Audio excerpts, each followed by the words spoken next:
रात में लगभग 11:15 बजे के आसपास मैम आई। एक भैया थे, कौन थे जान पहचान नहीं थी। उसके बाद वो बैठी 2 मिनट के लिए, वो बड़ा घबराई थी। उसके बाद वो फिर रिटर्न चली गई। हाँ, पानी मांगी, हमने पानी पिलाया उनको 1 गिलास।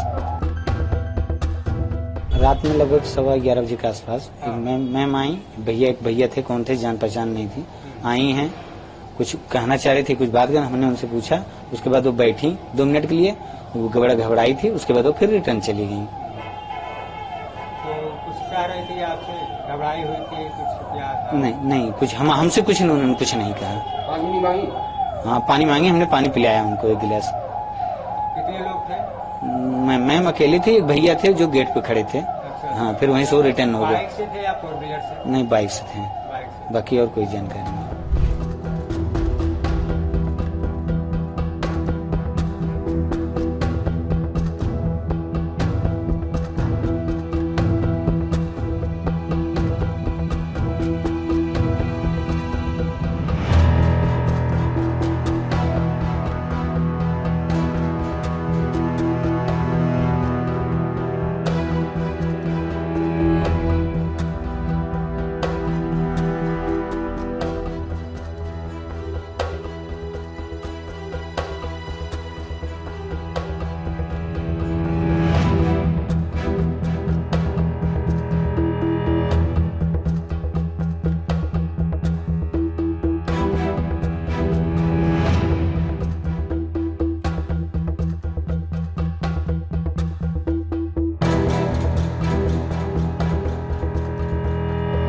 ये मरे हुए शरीर के आसपास मेरी पत्नी या उसका परिवार की तरफ से कोई नहीं आना चाहिए। मेरा अस्थि विसर्जन तब तक नहीं होना चाहिए जब तक मेरे हरासर्स को पनिशमेंट नहीं मिलता। बच्चे के लिए तरस गया, मेरा बच्चा अपने बच्चे को नहीं मिल पाया।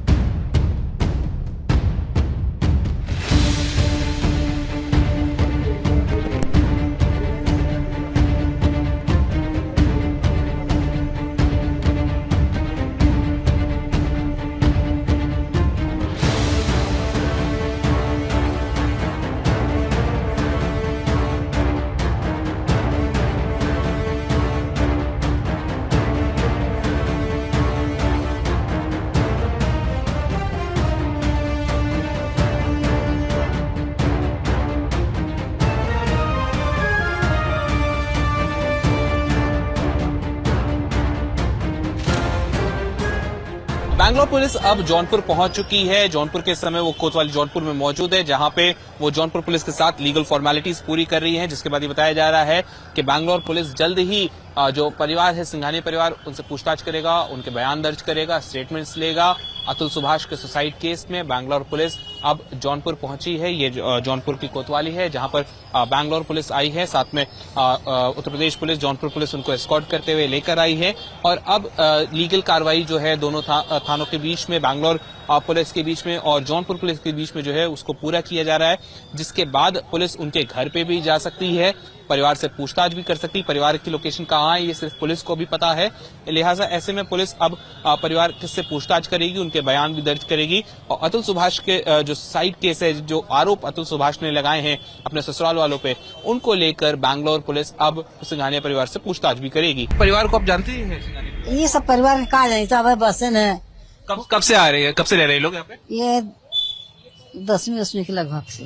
अच्छा, तो इससे कभी आप लोग की कुछ बातचीत हुई इनसे? पड़ोस के घर आपका? भैया वैसे चले गए, चले आन बस। अच्छा, अब तक कोई चौतरे पे नहीं चढ़ा उसके। तो ज्यादा बातचीत नहीं करते हैं लोग?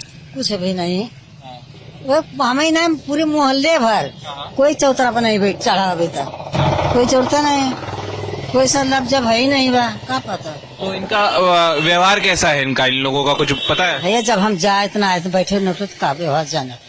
अच्छा, जो केस हुआ है उसकी जानकारी है कुछ आपको? नहीं बेटा। अच्छा, परिवार कल से ताला लगा के गया है, कुछ पता है आपको? हमको क्या पता, हम अब रात में सोए है, क्या पता।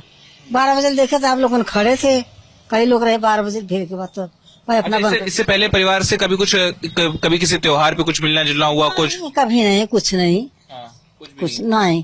तो ज्यादा मिलता जुलता नहीं था परिवार? कुछ नहीं, अपना आया, अपना आते जाता रहा, अपने घर में आया बस। हम लोग अपने घर में नहीं।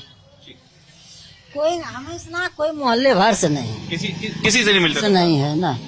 अब पड़ोसी सामने झई जेकर हो वो जानता है, हम लोग तो अपन बैठे हैं, चौथे बैठे जाते पड़ोस का ही घर है, उसके बाद भी कोई मुलाकात नहीं। नहीं। ठीक है। अब वो उतना दूर रहें तब हमसे सब दूरी तो है, अब वो आमना सामना जान सकता है, बस हम तो नहीं कुछ भैया।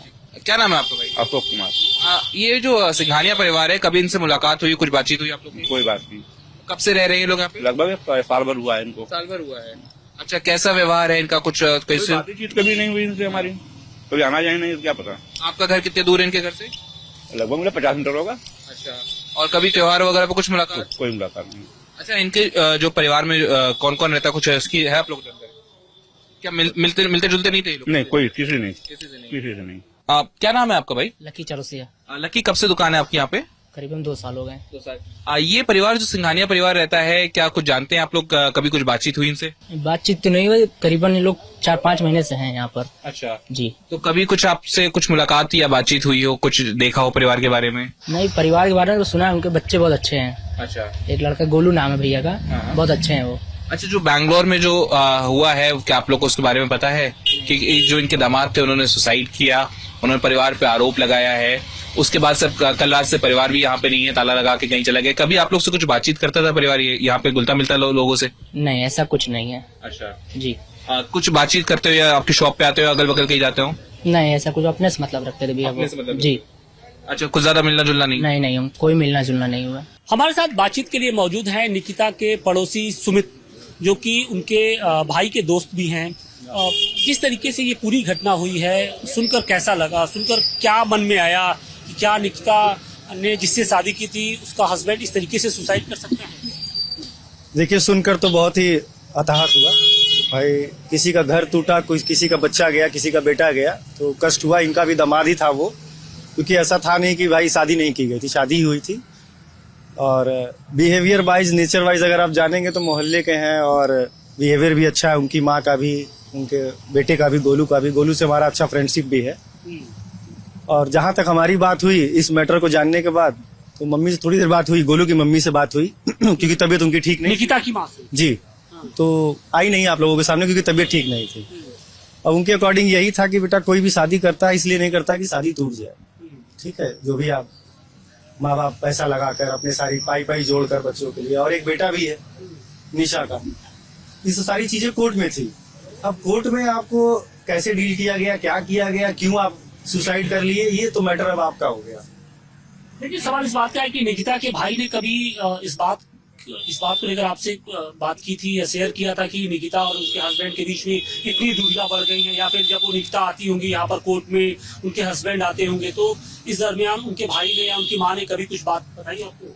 देखिए, फैमिली मैटर ज्यादातर कोशिश करता है आदमी की पर्टिकुलर ही रहे, बाहर ना आए, ठीक है। फैमिली मैटर और ज्यादा क्लोज होने के नाते बस इतना ही मैं जानता था कि थोड़ा हराश होती थी निकिता जी, जो निकिता नहीं, निशा नाम था, निशा सिंघानिया, वो भी हरास होती थी। पर उसको हरास किया जाता था, इसलिए वो अपना बेटा लेकर यहाँ आई ना। परेशान हुई, हैरान हुई, माता जी को बताया, अपने भाई को बताया, तो लेकर यहाँ आए, वरना घर बन के ही रहता ना। तो मुझे नहीं लगता कि एक हाथ से ताली बजी है। और ये लोगों ने क्या हरास किया, कैसे हरास किया, इसका भी कोई इनके पास कोई एविडेंस, कोई प्रूफ नहीं है। तो उन्होंने सुसाइड नोट में लिख दिया कि मैं हरास किया गया, कैसे किया गया, कॉल डिटेल है, वीडियो रिकॉर्डिंग है, आपके घर जाकर कुछ उठा पटक किया या आपको बुलाकर बेइज्जत किया गया, कुछ भी, ऐसा कुछ भी नहीं है। इसलिए मैं ऐसी चीजें बता रहा हूँ क्योंकि मेरी उनकी माँ से बात हुई, अभी 1 घंटा उनसे बात हुई, बीमार हैं, तो उन्होंने बताया बच्चा ऐसा कुछ भी नहीं है। हम लोग भी परेशान ही हैं क्योंकि भाई जवान बेटी है, एक बेटा है, उसकी भी जिम्मेदारियां हैं, सारी चीजें। क्या शादी के बाद निकिता ने वहाँ पे जॉब शुरू की या उस दिल्ली में, कि उसके पहले से ही करती, क्या करती हैं? किसी कंपनी में है, वो काम करती हैं। स्कूलिंग वगैरह उनकी कहाँ से, उनकी पढ़ाई लिखाई कहाँ से? ये MBA फॉर्म कहाँ से, ये मुझे कंफर्मेशन नहीं, लेकिन पढ़ाई हुई है। MBA किया? हाँ, MBA किया हुआ है। और स्कूलिंग वगैरह जौनपुर से? जी। ये यहीं के निवासी हैं, यहाँ पे रुवट्टा में पहले थे, अब यहाँ पर आए हैं, करीबन 1.5-2 साल हुआ है, नया घर लेकर अपना मेंटेन कराया है। जी। उनकी जब फादर की डेथ हुई थी तो उस दौरान ये कहा गया कि शादी के बाद डेथ हुई थी, निशा की शादी के बाद हुआ था। उस दौरान ये कहा गया कि लगातार जिस तरीके से दहेज मांगे जा रहे थे उससे उनकी फैमिली में बहुत दिक्कत थी और पिता भी उनसे परेशान थे और इसी वजह से हार्ट अटैक भी आ गया। ये तो सही है, हम लोगों के पास भी यही जानकारी है। भाई बेटी की शादी करने के बाद इतने पैसे लगाने के बाद अगर बेटी से और भी डिमांड किया जाएगा, इन वही देखिए तरीका कई तरीके का होता है। एक होता है दौरी सिस्टम, आदमी डायरेक्ट मांग लेता है। एक होता है कान घुमाकर पकड़ना, ऐसे करा लो वैसे करा लो, लोन करा लो, पैसा, कुछ भी चीजें हो सकती हैं। तो खुलकर मैं नहीं जानता इस चीज को कि मांगा गया नहीं मांगा गया। तो एलिगेशन अगर लगा इनके पिताजी की जान गई है तो हो भी सकता है सच हो। निकिता ने एक जो अपने एफआईआर में ये भी लिखा है कि जो सैलरी थी अतुल उस पूरे पैसे को अपने अकाउंट में मंगा लेते थे, ये सारी चीजें। इस बारे में मम्मी ने बताया था कि जैसे शादी के बाद भाई साहब ने निकिता से डायरेक्टली ये पूछा कि तुम्हारा अकाउंट स्टेटमेंट मुझे चाहिए, I need your all documents and all accounts details. तो वो बोलती थी कि भाई मैं जॉब कर रही हूँ, मैं मेरा पैसा आता जाता है, तो क्या जरूरत है इसकी डिटेल की। लेकिन आफ्टर ऑल इतना हरास वो हो गई थी कि उन्होंने अपना सारा डिटेल, सारे डॉक्यूमेंट्स प्रोवाइड करा दिए थे, जहाँ तक मेरी नॉलेज में ये बात आई।